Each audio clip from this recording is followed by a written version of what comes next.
নমস্কার শ্রোতা বন্ধুরা, সন্ধ্যায় গল্পের আসর ইউটিউব চ্যানেলে তোমাদের সবাইকে স্বাগত। আজকের গল্প ছন্দনীর কলমে ববিতা রায়। আমরা চাঁদের আলোতে মুগ্ধ চোখে দেখব মাধবীলতা ফুলগুলো। হয়তো বিবশ হয়ে এক মুঠো মাধবীলতা ফুল ছিঁড়ে এনে গুজে দেব তোমার কানের পিঠে। তোমাকে জড়িয়ে ধরে বিড়বিড় করে বলল, আমার কাছে ফুলগুলো আজ পূর্ণতা পেল। মাধবীলতা এক নিঃশ্বাসে এতটুকু পড়ে ডায়েরি বন্ধ করে দিল। ও সারা শরীর কাঁপছে, মাথা ঝিমঝিম করছে, চোখ দুটো ছলছল করছে, বুকের ভেতর অসহনীয় যন্ত্রণা। ডায়েরিটা ঠিক জায়গায় রেখে বহু কষ্টে উঠে দাঁড়ালো মাধবীলতা। মাথা চক্কর দিয়ে উঠল। যে কোনো সময় পড়ে যাওয়ার প্রবল সম্ভাবনা আছে। ওর বিস্ময় এখনো পুরোপুরি কাটেনি, ঘোরের মাঝে আছে। অনিমেষ তখন এক নাগারে ডাকছে। মাধবীলতা টান টান হয়ে শুয়ে আছে। উঠে গিয়ে এখন আর দরজা খুলতে ইচ্ছে করছে না, কথা বলতেও ইচ্ছে করছে না। প্রায় 15 মিনিট আগে অনিমেষ ঘর থেকে চলে এসেছে মাধবীলতা। ভালো লাগছে না, মাথায় চিনচিনে ব্যথা করছে। এই মাধবীলতা, দরজাটা খোলো বলছি, কি হয়েছে তোমার? পা কি খুব বেশি ব্যথা করছে নাকি জ্বর এলো? আমি ওষুধ এনেছি, দরজাটা খুলে দাও। মাধবীলতা দরজা খুলে না, দীর্ঘশ্বাস ফেলে স্বাভাবিক কণ্ঠে বলল, অনিমেষ দা, আমার কিছুই হয়নি, আমি ঠিক আছি। আপনি দয়া করে ঘরে যান, পায়ে ব্যথা নেই, আমি এখন একটু ফ্রেশ হয়ে একটু ঘুম দেবো। হঠাৎ মেয়েটার কি হলো কে জানে, অনিমেষের চিন্তা দূর হলো না। শম্পাকে যখন ফুলশয্যার ঘরে দেওয়া হলো তখন অনেক রাত। রঞ্জিত ঘরে এসে দেখলো শম্পা বিছানায় টান টান হয়ে শুয়ে পড়েছে। রঞ্জিতের ধারণা এতক্ষণ লক্ষ্মী বউ হয়েই বসেছিল শম্পা। ওকে ঘরে আসতে দেখে পুরো বিছানা দখল করে শুয়ে পড়েছে। রঞ্জিতের গা জ্বলে গেল। আজও শম্পাকে ধাক্কা দিয়ে বিছানা থেকে ফেলে দিতে ইচ্ছে করছে। সকালে যে ভয় দেখিয়েছে তারপর আর ফেলে দেওয়া যায় না। তবে কড়া করে কয়েকটা কথা শুনিয়ে দেওয়া যায়, মারের দাগ দেখানো যায়, কিন্তু কাউকে কষ্ট দিয়ে কোনো কথা বললে সে কথা সবাইকে শোনানো যায় না, আর শোনালেও কেউ বিশ্বাস করবে না। এভাবে জলহস্তির মতো পুরো বিছানা দখল করে শুয়ে আছো কেন? শম্পা এক হাত হয়ে শুয়ে রইল, ডান হাতের উপরে মাথা রাখলো। বলল, জলহস্তি এভাবে শুয়ে থাকে আপনি জানলেন কিভাবে? নাকি অভিজ্ঞতা আছে? শম্পার চোখে মুখে দুষ্টু হাসি। রঞ্জিত রেগে গেল। আচমকা শম্পার এক হাত চেপে ধরে রাগী কণ্ঠে বলল, এই মেয়ে, ঠিক করে কথা বলো। শম্পা ঠান্ডা চোখে তাকালো রঞ্জিতের চোখের দিকে, নিজের হাতটা ছাড়িয়ে নিয়ে শীতল কণ্ঠে বলল, কথায় কথায় গায়ে হাত তুলবে না। যারা গায়ে হাত তোলে তারা হলো কাপুরুষ। আপনি নিশ্চয়ই কাপুরুষ নন। রঞ্জিত ভয়ঙ্কর রেগে গেল। শম্পার গায়ে হাত তুলতে চেয়েও হাত সরিয়ে দিল। শম্পার রাগ ঢাললো ঘরের সাথে। ওদের বিছানায় খুব সুন্দর করে ফুল দিয়ে সাজানো হয়েছে। মুহূর্তেই ফুলগুলো টেনে টেনে ছিঁড়ে ঘরটা লণ্ডভণ্ড করে ফেলল রঞ্জিত। শম্পা হাই তুলতে তুলতে রঞ্জিত বলল, ভালোই হলো, আমার কষ্ট কমিয়ে দিলেন। আমি না ফুলের মাঝে ঠিক ঘুমোতে পারি না, গা চুলকায়। আপনাকে আন্তরিকভাবে ধন্যবাদ। আর একটা কথা, এত কষ্ট করে যখন ফুলগুলো ছিঁড়লেন তখন ঘরটাও ঝাড় দিয়ে ফেলুন। রাগে ক্ষোভে রঞ্জিতে গা কাঁপতে লাগলো। ও ফুলগুলো তুলে তুলে বিছানায় ছুঁড়ে ফেললো। কিছু ফুল শম্পার চোখে মুখে গিয়ে লাগলো। শম্পা নাকি ফুলের ঘ্রাণ টেনে নিল। চোখ দুটো আবেশে বন্ধ করে ফেললো। শুয়ে পড়তে পড়তে চমৎকার কণ্ঠে বলল, আরো কিছু ফুল বিছানায় ছুঁড়ে দিন প্লিজ। ফুলের গন্ধ আমার খুব প্রিয়। আজ ফাটাফাটি একটা ঘুম হবে। এবার রঞ্জিতের রাগ সপ্তমে চলল।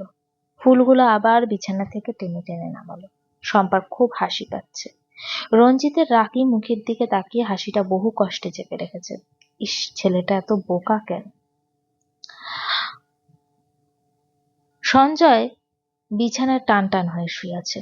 ডান হাতের আঙুলের ভাঁজে জ্বলন্ত সিগারেট থিকি থিকি করে জ্বলছে। কখনো বা অভ্যাস মতো সিগারেটে লম্বা টান দিয়ে শূন্যে ধোঁয়া ছাড়ছে। কতবার হয়েছে কে জানে। আলপনা এখনো ঘরে আসেনি। আলপনার সাথে থেকে থেকে অভ্যাস খারাপ হয়ে গেছে। একাকী আর ঘরে মন টেকে না। সঞ্জয় অনেকক্ষণ অপেক্ষা করেও যখন আলপনা ঘরে এলো না, তখন নিজেই উঠে গেল এবং আলপনার ঘরে গিয়ে দেখলো আলপনা বাচ্চা দুটো নিয়ে শুয়ে পড়েছে। বাবার শরীর ভালো না, মা আজ রাতে বাবার সাথে ঘুমাবে। আলপনা অবশ্য আগেই বলেছে ও আজ রাতে বাচ্চাদের সাথে ঘুমাবে। সঞ্জয়ের খেয়াল ছিল না। সঞ্জয় গুটি গুটি পায়ে ঘরে গিয়ে খাটের এক কোণে বসলো। আলপনা অসময়ে সঞ্জয়কে দেখে হকচকিয়ে গেল। তাড়াহুড়ো করে শোয়া থেকে উঠে বসলো। সঞ্জয় বলল, শম্পার সাথে কি কথা হলো? বললে না তো আমাকে। তুমি যা ভাবছো তা নয়, শম্পা সুখেই থাকবে দেখো। আমার মন অন্য কথা বলছে আলপনা, তুমি শুধু শুধু দুশ্চিন্তা করছো। তখন দেখলাম মাধবীলতার মা তোমার হাত ধরে হেসে হেসে কথা বলছিল। কি এত কথা বললেন উনি? আলপনার চোখ দুটো নিচের দিকে নামিয়ে নিল। একজন মানুষ হাত ধরে হাসি হাসি মুখে মনে কষ্ট দিয়ে কত কুৎসিত ভাবে অপমান করতে পারে তা বোধহয় শম্পার শাশুড়ির কাছ থেকে শেখা উচিত। অথচ ওনাকেও সরাসরি দোষ দেওয়া যায় না, উনি হয়তো ঠিকই বলেছেন। মাধবীলতাকেও আজ কোথাও দেখেনি আলপনা। হয়তো মেয়েটা তীব্র অভিমানে দাদার বিয়েতে থাকেনি। মাধবীলতার আত্মসম্মান বোধ প্রবল। আলপনা সঞ্জয়কে না জানিয়ে গোপনে একবার হাত জোর করে রিকোয়েস্ট করছিল মাধবীলতা যেন সঞ্জয়কে বিয়ে করে নেয়। প্রয়োজনে আলপনা সঞ্জয়কে ডিভোর্স দেবে। ওদের ভালোবাসা বৃথা যেতে পারে না। মাধবীলতা রাজি হয়নি, হাসি মুখে প্রত্যাখ্যান করেছে। আপনি ভয় পাবেন না, আমি আবেগী হতে পারি কিন্তু লোভী নই। মন দিয়ে সংসার করুন আপনি। যে পুরুষ আমাকে ধরে রাখার আগেই ছেড়ে দিয়েছে তাকে আর কি বলতে পারি? সেই পুরুষ নিজের প্রয়োজনে তো আবার আমাকেও মাঝ সমুদ্রে ভাসিয়ে দিয়ে ছেড়ে যাবে না, তার কি গ্যারান্টি? বারবার ছাড়াছাড়িতে আমি নেই। এই আলপনা, কোথায় হারিয়ে গেলে? সঞ্জয় আলপনার মুখের সামনে তুড়ি বাজালো। আলপনার হুঁশ ফিরতেই বলল, আন্টি আমার সাথে গল্প করছিল। কি গল্প? আলপনা মিথ্যে করে বলল, মেয়েলি ব্যাপারে। ও, অনেক রাত হলো, তুমি এখন ঘুমোতে যাও। সঞ্জয় ইতস্তত করে বলল, তুমি যাবে না? আলপনা হেসে ফেলল, বলল না। তাহলে আমিও এখানে ঘুমাই। আলপনা কিছু বলল না। সঞ্জয় দুপুকে খাটের মাঝখানে একটুখানি ঠেলে দিয়ে একপাশে কাত হয়ে শুয়ে পড়ল। রাতে শম্পার সাথে রাগারাগি করে শক্ত ফ্লোরে ঘুমিয়েছিল রঞ্জিত। সকালে ঘুম ভাঙতেই অনুভব করলো সারা শরীর ব্যথায় টনটন করছে। তীব্র ব্যথায় ঘাড় নাড়াতে পারছে না। মনে মনে ভয়ঙ্কর একটা গালি দিল শম্পাকে রঞ্জিত। উঠে বসতেই দেখলো শম্পা স্নান করে এসে ড্রেসিং টেবিলের সামনে বসে গুনগুন করে গান গাইছে। হাতে গামছা, গামছা দিয়ে ভেজা চুলগুলো মুছছে। এই মেয়েটা, এখনো রঞ্জিতের যেন অসহ্য লাগছে মেয়েটাকে। বড় আয়নায় রঞ্জিতকে দেখে মিষ্টি করে একটুখানি হাসলো শম্পা। বলল, কেমন ঘুম হলো বরমশাইয়ের? রঞ্জিত অন্যদিকে তাকালো। এই মেয়েটার সাথে ভুলেও কথা বলবে না রঞ্জিত। শম্পা হাতে চিরুনি তুলে নিল। বলল, পুরুষ মানুষের এত জেদ ভালো না।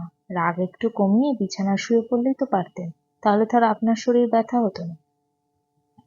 রঞ্জিত দাঁতে দাঁত চেপে হাতে এক আঙুল উঁচিয়ে বলল, এই মেয়ে, একদম জ্ঞান দেবেন আমাকে। জ্ঞান দিচ্ছি না, আপনার ভালোর জন্যই বললাম। তোমার ভালো? মাইরে বাপ! ছি, কি মুখের ভাষা! অসহ্য অসহ্য। শম্পা পরিপাটি হয়ে ঘর থেকে বের হতে বলল, দয়া করে বিছানায় বালিশটা তুলে রাখুন, কেউ দেখলে আবার উল্টো পাল্টা ভাববে। রঞ্জিত ভ্রু কুঁচকে বলল, কি উল্টো পাল্টা ভাববে? শম্পা ঘুরে দাঁড়ালো আর রঞ্জিতের কাছে এসে ফিসফিস করে বলল, বাসর রাতে বেড়াল মারতে হয়, আপনি বেড়াল মারতে ব্যর্থ হয়েছে দেখে বউ রাগ করে খাটে ঘুমোতে দেন। রঞ্জিত হতভম্ব হয়ে গেল। কি বলে এই মেয়ে? সব মাথার উপর দিয়ে গেল। আর বিয়ে করবেন অনিমেষদা? অনিমেষ অবাক বিষয়ে বাকরুদ্ধ হয়ে গেল। ওর মুখে কোনো কথা জোগালো না। অনেকক্ষণ হাঁ করে মাধবীলতা বিষণ্ণ মুখের দিকে তাকিয়ে রইল। এইমাত্র কি বললো মাধবীলতা? অনিমেষ কি ভুল শুনলো নাকি দিবা স্বপ্ন? অনিমেষের মাথা ঝিমঝিম করছে। মাধবীলতার চোখ মুখ স্রোতবিহীন নদীর মতো শান্ত। এই সুখ স্বপ্নটা অনিমেষ হাজার বারের বেশি দেখে ফেলেছে। ওর ধারণাও ছিল না যে স্বপ্নটা একদিন সত্যি সত্যি ফলে যাবে। মাধবীলতা নিজে থেকে অনিমেষকে বিয়ের কথা বলবে। এই মেয়েটার হঠাৎ কি হলো অনিমেষ বুঝতে পারছে না। গতকাল রাতে হঠাৎ দরজা বন্ধ করে শুয়ে পড়লো অনিমেষ। শত ডাকাডাকি করেও লাভ হলো না। ভুল করেও মাধবীলতা দরজা খুলল না। অবশ্য ফোনে একটা মেসেজ দিয়েছিল, আমি যতক্ষণ ঘুমাবো ভুল করেও আমাকে ডাকবেন না। সকাল দুপুর কিংবা বিকাল যাই হোক না কেন, আমাকে ডাকবেন না মানে ডাকবেন না, কিছুতেই না। আমার যখন সময় হবে আমি নিজেই দরজা খুলে বেরিয়ে আসবো। চিন্তায় চিন্তায় অস্থির হয়ে গেল অনিমেষ। সারা রাত এক ফোঁটাও ঘুম হলো না। মাধবীলতা অবশ্য দুপুরের আগেই ঘরের দরজা খুলে বেরিয়ে এসেছে। অনিমেষের সাথে বসে স্বাভাবিকভাবেই খাবার খেলো, জমিয়ে এক কাপ চাও খেলো। খেতে খেতে হালকা গল্পও করলো। বলে, একটা পান খাবো অনিমেষদা? খয়ের দিয়ে বানাতে বলবেন, যেন ঠোঁট লাল হয়, আর হ্যাঁ, কাঁচা সুপারি যেন না দেয়। আমার আবার পান খাওয়ার অভ্যাস নিয়ে আমার মাথা ঘুরবে, বেশি করে শুকনো সুপারি দিতে বলবেন কিন্তু। অনিমেষের সামনে বসে পা দোলাতে দোলাতে ঠোঁট লাল করে পান খেলো মাধবীলতা। একটু পরে হাতের ডগায় লেগে থাকা চুন কায়দা করে মুখে নিল। একটা যুবতী মেয়ের পান খাওয়ার দৃশ্য যে এত মনোমুগ্ধকর হতে পারে মাধবীলতাকে না দেখলে কোনোদিনই জানতে পারত না অনিমেষ। শেষ বিকালে যখন সূর্য ডুবি ডুবি করছে, আকাশের গোমট বাঁধা কালো মেঘ জমেছে, ঠিক তখনই দুজন সমুদ্রের জলে পা ভিজিয়ে হাঁটতে লাগলো। কারো মুখে কোনো কথা নেই। হঠাৎই মাধবীলতার কথাটা বলে উঠল। অনিমেষের পা জোড়া থেমে গেল। ও এতটাই ঘোরের মধ্যে চলে গেছে আর এক পাও নাড়াতে পারল না। ততক্ষণে মাধবীলতা অনেকটা দূরে চলে গিয়েছে। পিছন ফিরে দেখলো অনিমেষ এক জায়গায় পাথরের মূর্তির মতো ঠায় দাঁড়িয়ে আছে। মাধবীলতা হেসে ফেলল, মন জোড়ানো মিষ্টি হাসি। এলোমেলো পায়ে হেঁটে এলো অনিমেষের কাছে। ঠিক তখনই বৃষ্টি শুরু হলো। যেই সেই বৃষ্টি না, যাকে বলে ঝুম বৃষ্টি। মাধবীলতা দুই হাত দুই দিকে মেলে দিয়ে আকাশ পানে তাকিয়ে রইল। অনিমেষে হুঁশ ফিরতেই বলল, চলো মাধবীলতা, অসময়ে বৃষ্টিতে ভিজলে না জ্বর হবে। তাছাড়া সাগরের অবস্থা ভালো না, যে কোনো সময় জোয়ার শুরু হয়ে যাবে। আমার কিছু হবে না অনিমেষদা, জোয়ার আমাকে ভাসিয়ে নিতে পারবেন না। আপনি আছেন তো। গল্পটি কেমন লাগলো অবশ্যই কমেন্ট করে জানিও। আর আমার চ্যানেলে গল্পগুলো যদি তোমাদের ভালো লেগে থাকে, চ্যানেলটিকে সাবস্ক্রাইব করে পাশে থাকো।